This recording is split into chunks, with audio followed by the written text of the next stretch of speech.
जय हिंद दोस्तों, स्वागत है आपका आपके अपने परिवार में। मैं आदित्य रंजन आप सभी का स्वागत करता हूं।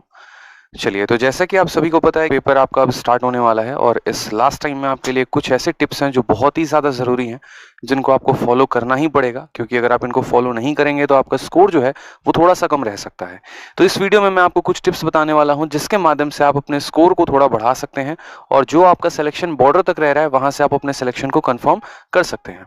ठीक है? बहुत ज़्यादा बच्चों की डिमांड थी कि इसके ऊपर वीडियो लेकर आइए, तो ये वीडियो आपके सामने है। तो सबसे पहले बात करते हैं यहाँ पर कि देखिए, आपको अभी से मॉक टेस्ट लगाना शुरू कर देना है। अगर कुछ बच्चों ने मॉक टेस्ट नहीं दिया है तो वो मॉक टेस्ट ज़रूर देकर जाएँ। बहुत बच्चे ऐसे थे जो मोबाइल पर मॉक की प्रैक्टिस करके गए थे और सेंटर पर जाने के बाद उनको वहाँ पर माउस पर हैबिट नहीं बन रहा था, क्वेश्चंस वो नहीं समझ पा रहे थे, कैसे टिक करना है, कैसे सेव एंड नेक्स्ट करना है, जिसकी वजह से आते हुए सवालों को भी उनका अटेम्प्ट कम हो गया। ठीक है? तो एटलीस्ट अगर आपके पास सिस्टम नहीं है तो कम से कम किसी दोस्त से बोरो कर लीजिए या साइबर कैफे में चले जाइए, लेकिन एक आधा मॉक का जो है कम से कम 4-5 मॉक की प्रैक्टिस आप सिस्टम पर करके जाइए। क्योंकि जब वहां पर आप जाएंगे तो एक ऐसा आपको इंटरफेस मिलेगा, जो सवालों को आप टिक करेंगे वो हरे कलर का होगा, जो आप छोड़ देंगे वो लाल कलर का होगा और जिनको टिक करके छोड़ेंगे वो नीले कलर का होगा। ऊपर में सारे आपके सब्जेक्ट दिए गए होंगे, जिस क्वेश्चन की आप भाषा बदलना चाहेंगे वो आप यहाँ से बदल पाएंगे। इस तरीके से करके तो मॉक टेस्ट देना बहुत ही ज्यादा जरूरी है, क्योंकि इससे आपकी जो है वो रफ्तार बनेगी। नेक्स्ट बात करते हैं यहाँ पर कि जो अब हमारे पास समय बच गया है उसमें हम क्या करें। तो रिवीजन, जितना ज्यादा हम रिवाइज कर सकते हो ना, आप उतना ज्यादा रिवाइज करोगे। ठीक है?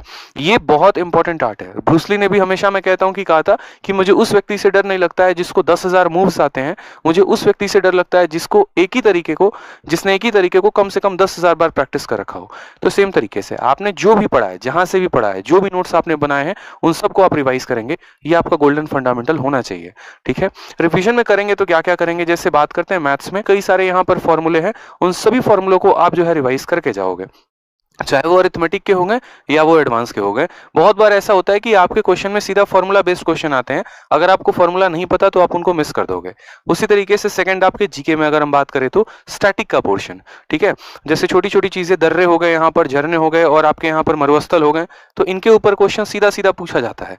और अगर आपने इनको थोड़ा सा ध्यान नहीं रखा है, अगर आपने इनको रिवाइज नहीं किया है, तो फिर वहां पर भी आपकी गलती होने की संभावना ज्यादा होगी।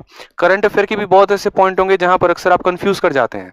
अगर मैं ये पूछूं युवा दिवस कब मनाया जाता है और 4 डेट दे दूं, तो आपको पता तो है कि जनवरी में मनाया जाता है या फरवरी में, जो भी है, लेकिन आप उसमें कंफ्यूज हो जाएंगे। तो इस बात का ध्यान रखिएगा। जो भी चीज आपने पढ़ी है, अब नया कुछ भी पढ़ने की जरूरत नहीं है, बस जो पढ़ा है उसी को बार बार रिवाइज करेंगे। थर्ड सबसे ज्यादा जो कंफ्यूजिंग होता है वो है आपका वोकैबुलरी। ठीक है? आपको ऐसा लगेगा कि यार इस ऑप्शन के चारों साइनो है, या दो ऑप्शन तो साइनो है ही है, लेकिन क्लैरिटी नहीं होने की वजह से आप तुक्के लगाएंगे। इसलिए आपने जितना पढ़ा है उसको रिवाइज करिए बहुत शानदार तरीके से। और फोर्थ है आपका नोट्स। ठीक है? जो भी आपने नोट्स बनाए हैं, रीजनिंग के नोट्स बनाए हैं, मैथ्स के नोट्स बनाए हैं, जो भी बनाया है, जैसे रीजनिंग में ही अगर हम बात करें, काउंटिंग फिगर आ गया, या इसके अलावा और भी काफी चीजें आ गई, तो जितना भी आपने पढ़ा है उन सब का क्या करेंगे, रिवाइज करेंगे। क्योंकि पेपर में आपके नोट से ही क्वेश्चन आएगा, इस बात का ध्यान रखिए, उससे बाहर नहीं आने वाला है। बस वो चीज आपने रिवाइज नहीं की है तो आप उसको छोड़ सकते हैं या गलत कर सकते हैं। इसलिए पहले जो पढ़ा है उसको रिवाइज करो, वो ज्यादा फायदेमंद है। चलिए, और जो यहाँ पर इंपॉर्टेंट बात है वो यहाँ पर पीछे एक और फोटो जो मैंने लगा रखी है, वो देखिए, यहाँ पर तुक्के नहीं लगाने हैं। ये एक बड़ा कॉमन सा बात है। देखिए, आपके पेपर में नेगेटिव मार्किंग है, यानी आपका हर सवाल की वजह से 0.25 मार्क्स कटेगा। और कटेगा तो यहाँ पर जो कंपटीशन आप दे रहे हैं ना, उसमें यहाँ पर पॉइंट नंबर से भी बहुत ज्यादा लोग आसपास में रहते हैं। जैसे अगर मैं बात करूं, एक नंबर पे 200 400 लोगों का डिफरेंस होता है। कई बार तो 2 हजार लोग जो है वो पीछे छूट जाते हैं एक एक नंबर से। तो आपका हर एक सवाल महत्वपूर्ण है। यहाँ पर आपको उसकी वैल्यू पता नहीं चलेगी, लेकिन जब फाइनल मेरिट लिस्ट बनेगा तो उसका पता चलेगा। तो बहुत बच्चे ऐसे होते हैं ना, जो सही जा रहे होते हैं, लेकिन जबरदस्ती की आदत होती है तुक्के लगाने की। तो तुक्के मत लगाना, क्योंकि तुक्के लगाते वक्त यहाँ पर जो है आपका एकदम बढ़िया वाला फोटो, इसे एकदम मन में एकदम खुश रहोगे, अब भाई मजा आ गया, एकदम सारे सवाल करके आए हैं। क्योंकि एक मोहतरमा का हम वीडियो देख रहे थे अभी कुछ दिन पहले, सीएचएसएल में 100 के 100 सवाल करके आई हैं। ठीक है? तो खुश तो होते हैं जब लगा के आते हैं, सेंटर से बाहर इससे एकदम चेहरा झलकता है, लेकिन जिस दिन आंसर की आती है ऐसा वाला भी चेहरा हो जाता है। इस बात का ध्यान रखना। ठीक है? तो पहले का रिजल्ट पे मत फोकस करो, बाद क्या होने वाला है उसको देखकर अभी सोच लो, तो तुक्के नहीं लगाने। हाँ, उस केस में जब आपकी नैया पार नहीं लग रही, जब आपको पता है कि 30 या 40 क्वेश्चन ही आपसे हो रहे हैं, तो उस केस में फिर लगाना ना लगाना बात बराबर पड़ जाता है। तो उस केस में लगाकर आप थोड़ा सा जो है एक तरीके से अपने लिए सिक्योरिटी ढूंढ सकते हैं। बट जब आपके अटेम्प्ट 60-70 प्लस जा रहे हैं और वो भी सही है, तो उस केस में तुक्के ना लगाएं। ठीक है। और जो लास्ट हमारे तरफ से जो कुछ टिप्स रहेगा वो ऐसा बड़े भाई की तरह रहेगा, आपके आदित्य भैया की तरफ से रहेगा। वो ये रहेगा कि यार देखो, प्रेशर मत लेना मेरे भाई। ये है ना, मैंने अपनी लाइफ में कई सारे एस्पिरेंट्स से बात की है, कई सारे एस्पिरेंट्स की कहानी देखी है और आज भी देख रहा हूँ। आज भी मेरे पास बच्चे जब डेली पूरे भारत से मुझसे मिलने आते हैं तब भी ये कॉमन सी बात उनके अंदर झलकती है, वो होता है कि सर प्रेशर। जब वो एग्जाम दे रहे थे ना तब उन्होंने सबसे ज्यादा प्रेशर लिया था, सबसे ज्यादा।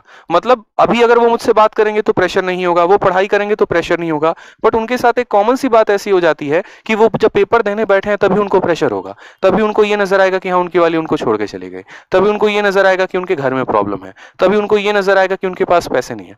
तो मेरे भाई बस वही 90 मिनट ऐसे होते हैं जिनमें नहीं सोचना होता है कुछ भी, बस शांत मन से कूल माइंड से अपना पेपर देना होता है। आसपास क्या चल रहा है कोई फर्क नहीं पड़ता, बस आपके पास वो पेपर है और उसी पेपर पर आपको फोकस करना है, उसके हर क्वेश्चन पर फोकस करना है। यकीन मानिए जितने सवाल उसमें आए हैं ना उन सब में से लगभग आप होकर गुजर चुके हो, आपने लगभग पढ़ा ही पढ़ा है। तो इसीलिए आप जो है शांत माइंड से कूल माइंड से सवालों को पढ़ेंगे और उनका आंसर पेपर में देंगे। साथ में यहाँ पर बात करते हैं तो सवालों से दंगल मत करना किसी भी सिचुएशन में कि नहीं तुमको हम कैसे छोड़े, तुमको तुम बनाएंगे, जबरदस्ती का यहाँ पर जो है आप कंसेप्ट लगा रहे हो, ठीक है, भीड़े पड़े हो और बाकी पूरा का पूरा सवाल बचा है, ऐसे नहीं करते। एक स्टूडेंट थे गुरुकुल में, काफी अच्छे पढ़ने में थे, लेकिन उनके साथ दिक्कत यही थी कि वो सवालों को ईगो पे ले लेते थे और ईगो पे लेने के चलते उनका कई बार पेपर खराब हो जाता था। आपको ईगो पे पेपर नहीं लेना है, नहीं आएगा छोड़ दीजिए, कोई बात नहीं, क्या पता लास्ट के सारे क्वेश्चन ईजी हो, पहले आप वहां पहुंचिए तो सही। तो इसीलिए पहले आपको फर्स्ट गो में पूरा का पूरा 100 तक सवालों तक पहुंचना है, उसके अलावा आपको कोई गलती नहीं करनी, ठीक है। साथ में जितने बच्चे हैं उन सभी को हमारे तरफ से, हमारी टीम की तरफ से all the best and good luck for your exam.